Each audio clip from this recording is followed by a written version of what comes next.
You've been told your whole life that speaking in tongues is some mystical thing, some spiritual badge, something only a chosen, few can do. But hear me. What if I told you it's not what you think? What if I told you Jesus was never trying to confuse you with theatrics? He was trying to reveal power that the world can't explain. People imagine tongues as noise, as chaos, as sounds with no meaning. But Jesus never moves without purpose. If every breath, every word, every miracle, it's intentional. So when he talks about tongues, he's not talking about random syllables to impress a crowd. He's talking about unlocking a language the enemy can't decode. He's talking about breaking the limits of your own understanding. Because you know this, the tongue is the most powerful weapon you carry. With it, you bless or you curse. With it, you build or you destroy.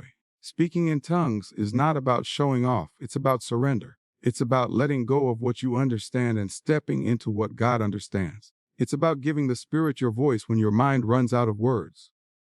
Think about it when you pray in your own language. Your fears get in the way. Your logic gets in the way. Your doubts cut into your faith. But when the Spirit takes over, those barriers fall. Tongues aren't noise, they're warfare. They're a code that heaven recognizes and hell trembles at. Jesus is saying stop treating it like a performance. Stop thinking it's a ritual. It's not about impressing the church pews. It's about intimacy. It's about direct connection. It's about God saying, even when you don't know what to pray, I will give you the words. Even when you can't find the strength, I'll speak through you. So no, it's not what you think. It's not religion. It's not status. It's not pride. It's power. It's release. It's heaven breaking into earth through your voice. And if you've been afraid of it, if you've been confused by it, maybe that's because the enemy knows what will happen if you embrace it. Don't get caught in tradition. Don't get caught in the crowd's opinion. Seek the truth. When Jesus said it, he meant freedom. He meant victory. He meant the Spirit giving you more than your human mind can carry. That's tongues. That's the gift. That's the power that's been misunderstood for too long. People look at tongues and they say, that's just noise. That's just sounds with no meaning. That's just confusion. But hear me, Jesus never wastes a word. He never wastes a breath. If he gave the gift of tongues, then there's purpose behind it. It is not empty noise. It is not gin nourish. It is not some ritual for show. It is a language of heaven, a sound of the Spirit, a voice that carries weight in the unseen realm. The problem is people judge what they don't understand. They stand on the outside of a fire and call it smoke. They hear tongues and think it's nonsense because their human ears can't catch the frequency of heaven. But what you need to realize is this: not everything from God is meant to be processed by logic. Some things are meant to be received by faith, and tongues fall right there. Think about this. When a baby first learns to speak, does the world understand it? No. The baby is babbling, making sounds. To an outsider, it's meaningless. But to the parent, it's precious. To the parent, it's communication, it's connection, it's growth. That's how tongues work with God. The world may hear babble, but the Father hears his child calling, his child praising, his child surrendering. And to him, that sound is powerful. Tongues are not about impressing men. They're about reaching God. They're not about putting on a spiritual performance. They're about opening a spiritual channel. When you speak in tongues, you're speaking in a frequency the devil cannot tap into. You're bypassing the doubts of your mind and stepping into the flow of the Spirit. That's why it sounds like noise to some. It's not for them. It's between you and God. Understand this: the enemy wants you to believe tongues are nonsense, because if you ever realize what they truly are, you would walk in power beyond measure. He wants you to laugh at it, dismiss it, and walk away from it. Why? Because tongues are a weapon. They're a shield. They're a secret line to heaven that darkness cannot intercept. When you pray in tongues, hell can't decode it, but heaven moves on it. That's why Jesus said, it's not what you think. He was warning us not to get caught in the shallow view of man. He was telling us that tongues are not for entertainment. They're for empowerment. They're not empty. They're loaded. Every syllable, every sound carries spiritual weight, because it's not you speaking. It's the Spirit of God speaking through you. So don't ever let anyone shame you, silence you, or confuse you about this gift. Don't let religion twist it into a circus. And don't let skeptics make you doubt it. If it came from God, it came with intention. If it came from God, it came with purpose. And if Jesus told you it's not what you think, then it's deeper, stronger, and more powerful than your mind can grasp. No, it's not empty noise. It's a divine language. It's heaven speaking through earth. It's the Spirit giving you a voice when your natural voice fails. And once you embrace that truth, you'll never hear tongues the same way again. The tongue, that little muscle inside your mouth, it doesn't look like much. It's small, it's hidden, it's soft. But don't be fooled, your tongue is the most powerful weapon you carry. Scripture tells us life and death are in the power. The tongue. Do you hear that? Life and death. Not fists, not swords, not guns. The tongue. What you speak can build a future, and what you speak can destroy one. That's why Jesus was clear. When it comes to tongues, it's not what you think. He wasn't just talking about a language. He was showing you the sheer power of your words. Think about it. Nations have gone to war because of words. Families have been healed because of words. A marriage can collapse because of one sentence, and a broken soul can find hope because of one encouraging word. That's the tongue at work. It's a flame. It can light up a room, or it can burn it to the ground. That's why the Spirit wants control of it. Because if you let your flesh run your tongue, it will tear your life apart. But if you let God take it, He'll use it to create life where there was only death. When you speak in tongues, you're surrendering this powerful instrument to God. You're saying, Lord, I know my words can harm. I know my words can fail. I know my words can mislead. But if you take my tongue, it will speak truth. It will speak power. It will speak life that I could never produce on my own. It's like placing your most dangerous weapon into the safest hands. People underestimate the tongue because it's so common. They think it's just talking. But listen, what you say is shaping your tomorrow. Every word you speak is planting a seed. If you speak doubt, you grow doubt. If you speak fear, you grow fear. If you speak faith, you grow faith. And tongues. Tongues are supernatural seeds. They plant in soil you don't even see yet. They grow fruit in places you didn't even know existed. They're words carried by the Spirit into realms your natural voice could never reach. That's why the devil attacks your mouth. That's why when you're angry, he pushes you to say things you regret. That's why when you're afraid, he wants you to speak defeat. He knows your words carry weight. He knows your tongue can either open the door for heaven or invite hell into your situation. And if he can't stop you from praying, he'll try to stop you from speaking. Because the minute your tongue aligns with God, your life starts shifting. Look back over your life. How many times did words shape you? A teacher told you, you're not good enough, and it stuck. A parent told you, you're destined for greatness, and it fueled you. A friend whispered lies, and you carried them for years. Or someone spoke life over you and lifted you out of the pit. That's not coincidence. That's the power of the tongue. So when Jesus says speaking in tongues isn't what you think, he's reminding you that it's not about random sounds. It's about giving the most powerful part of your being, the part that creates, the part that destroys, the part that blesses, the part that curses, over to the Spirit. It's about letting your tongue be a vessel for life, not death, for faith, not fear, for truth, not lies. Too many people treat speaking in tongues like it's a stage performance. They want the spotlight. They want the crowd to look at them and say, wow, that's spiritual, that's holy. But listen to me. God is not impressed by performance. He is moved by surrender. Speaking in tongues was never designed to be a show. It was designed to be an act of letting go. When Jesus said, it's not what you think, he was pulling us away from pride, away from ego, away from man's opinion. He was saying, don't turn a gift into a showpiece. Don't turn a sacred channel into a performance for applause. Because the moment you try to impress people, you lose the intimacy with God. The Spirit doesn't come to entertain, the Spirit comes to empower. Surrender means this: when you open your mouth in tongues, you're saying, God, I step aside. I don't have the words. I don't have the wisdom. I don't have the strength. So take my voice and make it yours. That's not a show. That's raw humility. That's placing your weakness in God's hands and letting him turn it into strength. And that's what makes tongues so powerful, because it's the opposite of pride. Pride says, I've got this. I can figure it out. But surrender says, Lord, I don't have the answers, but I trust you to speak through me. Pride needs the crowd's applause.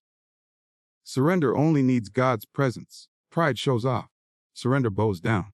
Now ask yourself, when you speak, are you seeking recognition or are you seeking release? Because there's a difference. Recognition is about man.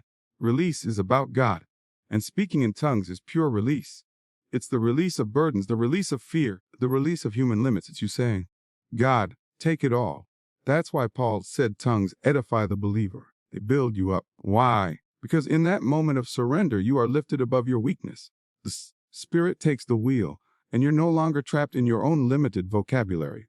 You're connected to heaven's flow. That's not a show. That's freedom. But here's the trap. Religion has turned tongues into a spectacle. Churches have turned it into competition. People line up hoping their sound is louder, longer, or more spiritual than the person next to them. That's not surrender. That's ego in disguise. And ego kills the gift because the Spirit won't perform for the crowd. He moves where there is humility. He speaks where there is hunger. Remember this, God resists the proud but gives grace to the humble. So when you speak in tongues with a surrendered heart, grace floods in, peace floods in, strength floods in. But when you do it for show, you walk away empty because you were chasing people's attention instead of God's presence. Jesus never said, speak in tongues to prove something. He said, speak as the Spirit gives utterance. That's surrender. That's yielding. That's stepping aside and letting God do what only He can do. So stop worrying about what people think. Stop treating this gift like a talent show. The true beauty of tongues is not in the sound. It's in the surrender. It's in the fact that for once in your life, you're not in control, and you're okay with that. You're letting God fill the gap.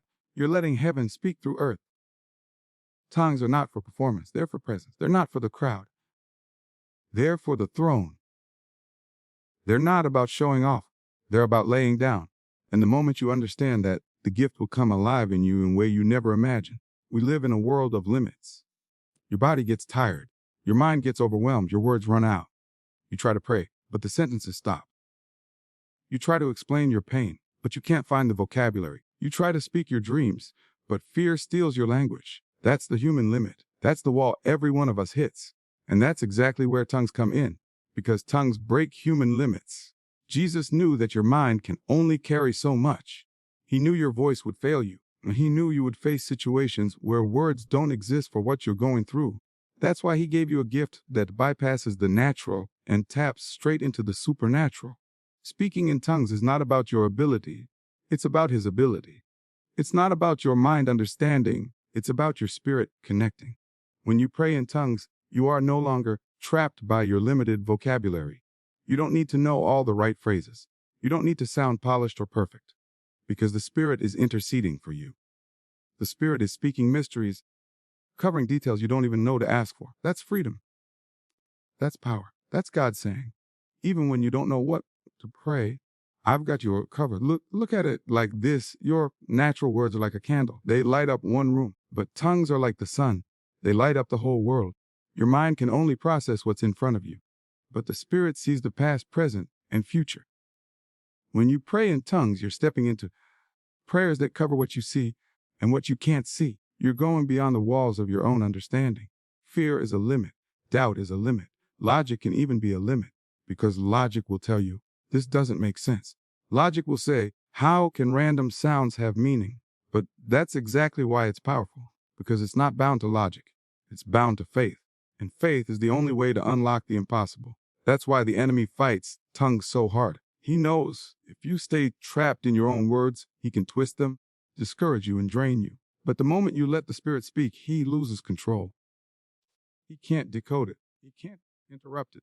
He can't manipulate it, because it's not you speaking. It's God through you. And that shatters his hold. Think of those moments when you're at the end of yourself. You've cried all your tears. You've prayed every prayer you know. You've got nothing left to say. That's where human limits end. But if you open your mouth and let the Spirit move, suddenly new strength rises. Suddenly peace comes in.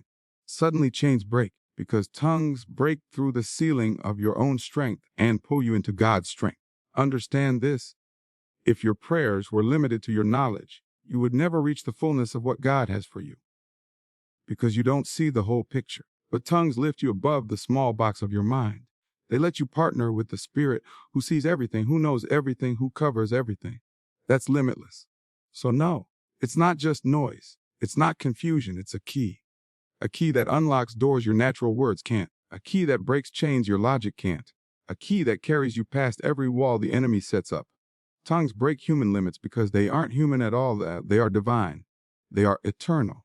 They are the Spirit giving you the strength, the language, the power you never had on your own. And once you understand that, you'll never pray the same way again. You've got to understand something. Life is not just physical. It's spiritual. Every day, battles are being fought that you can't see with your eyes. The enemy isn't after your money, your job, or your house. He's after your spirit. He's after your peace, your faith, your destiny. And here's the truth. You cannot fight a spiritual war with physical weapons. That's why God gave you tongues. Because tongues are not a performance, they are a weapon in spiritual warfare. When you open your mouth in tongues, you are swinging a sword the enemy can't defend against. You are firing bullets that darkness can't dodge. You are speaking in a language hell cannot decode. Think about it. When you pray in your natural language, the enemy can hear you. He can plot against you. He can whisper lies back into your mind. But when you pray in tongues, the conversation is sealed. It's encrypted. It's between you and heaven alone. The enemy is locked out. That's why he hates it. That's why he mocks it. That's why he tries to convince people it's fake. It's noise. It's nonsense. Because he knows if you ever use this weapon, chains will fall. Strongholds will break. Battles that have lasted years will start crumbling. Tongues terrify hell because it's the Spirit of God himself speaking through you, and darkness cannot stand against the Spirit. Look at the early church in the book of Acts. When they spoke in tongues, power shook the room. Boldness rose up. Miracles followed. That wasn't coincidence. That was warfare. They weren't just praying, they were pulling heaven into earth. They were calling on authority the enemy couldn't stop. And that same power is still available today, if you'd only pick up the weapon. Now let me tell you why it matters. When you fight with your own words, you're limited. You're like a soldier swinging a wooden stick against an army with guns. But when you let the Spirit take over in tongues, suddenly you've got divine artillery. Suddenly you've got weapons that destroy fortresses, not just scratch the surface. The Bible says the weapons of our warfare are not carnal, but mighty through God to the pulling down of strongholds. That's tongues, mighty weapons, tearing down strongholds. Picture this, you're in the middle of a storm. The enemy is whispering fear. The pressure is crushing. You don't even know what to pray anymore. You kneel down, open your mouth, and tongues begin to flow. In that moment, the atmosphere shifts. The Spirit of God is fighting battles you don't even see. Angels are moving. Chains are breaking. The devil is panicking. That's the unseen power of tongues. It's not about volume. It's not about noise. It's about authority. Every sound you release in the Spirit carries heaven's authority behind it. And authority beats power every time. The enemy might have power, but you have authority through Christ. And tongues are one of the ways you enforce that authority in the spiritual realm. So stop leaving your weapon on the table. Stop letting doubt silence your voice. The enemy wants you defenseless, but God gave you a weapon that never misses. A weapon that cuts deeper than any blade. A weapon that goes straight to the throne room of heaven. Tongues are not just for your personal growth. They're for warfare. They're for victory. They're for shifting atmospheres, breaking curses, and silencing the enemy. When you speak in tongues, you are declaring war, and heaven always backs you up. So hear me, don't underestimate this gift. Don't neglect it. Don't mock it. Pick it up. Use it. Because in a world full of battles, you need more than your own strength. You need the weapon Jesus gave you, and that weapon is tongues. At the heart of it all, the gift of tongues is not about power, not about show, not even just about warfare. At the core, it's about intimacy. It's about closeness with God that goes deeper than human language can ever go. Because listen, true intimacy with God isn't built on how loud you can pray, how many Bible verses you can quote, or how polished your words sound. True intimacy is built on surrender, trust, and connection. And that's exactly what tongues are for: intimacy with the Father. Think about it. How many times have you tried to pray, but words failed you? How many times have you sat in silence, but your heart heavy, your mind racing, and you just didn't know what to say? That's because human language has limits. There are things your heart feels that your mouth can't express. There are groanings, longings, burdens, and joys too deep for words, and that's where tongues step in. They take you past the limits of language and pull you into the heart of God. When you speak in tongues, you're not talking for people to understand. You're talking for God to hear. It's not a performance. It's a private line. It's not a broadcast. It's a whisper in the throne room. It's the Spirit inside of you reaching out to the Father in heaven. That's intimacy. That's relationship. That's communion beyond comprehension. Jesus never wanted religion. He wanted relationship. He didn't die for rituals. He died for connection. And tongues are one of the ways he gave you to stay connected when life gets too heavy for words. It's like God saying, when you can't explain it, I'll explain it for you. When you can't find the words, I'll give you mine. When you don't know how to reach me, I'll make the connection myself. And here's the beauty: intimacy with God is not about the crowd. It's about the secret place. You can speak in tongues in a room full of people. But the moment you do, it's like the crowd disappears and it's just you and him. Every sound, every breath is a direct line to his presence. That's the gift. That's the point. Some of you have been craving closeness with God. You've been asking, why do I feel distant? Why does it seem like my prayers hit the ceiling? And maybe it's because you've been trying to connect with your mind instead of your spirit. Your mind is limited, but your spirit filled with the Holy Spirit is limitless. Tongues bypass the clutter and bring you into pure intimacy. The world may laugh, religion may criticize, but intimacy isn't for them. It's for you and God. They don't have to understand it. They don't have to approve it. Because the truth is, when you're alone, when you're broken, when you're desperate, it's not the crowd you need. It's the Father. And tongues are the bridge that carry you straight into his arms. That's why Jesus said, it's not what you think. Because too many people thought it was about status. Too many thought it was about display. But he knew the truth. It was always about love. Always about closeness. Always about giving his children a way to connect to him when their words would never be enough. So no, it's not random sounds. It's not ritual. It's not empty noise. It's intimacy. It's the Spirit interceding. It's your soul communing with your Creator. It's a love language between heaven and earth. And if you ever embrace that truth, you'll realize that tongues are not strange. They're sacred. They're not distant. They're deeply personal. They are proof that God is not far away. He's closer than your very breath. Tongues are intimacy, and intimacy is the true purpose of the gift.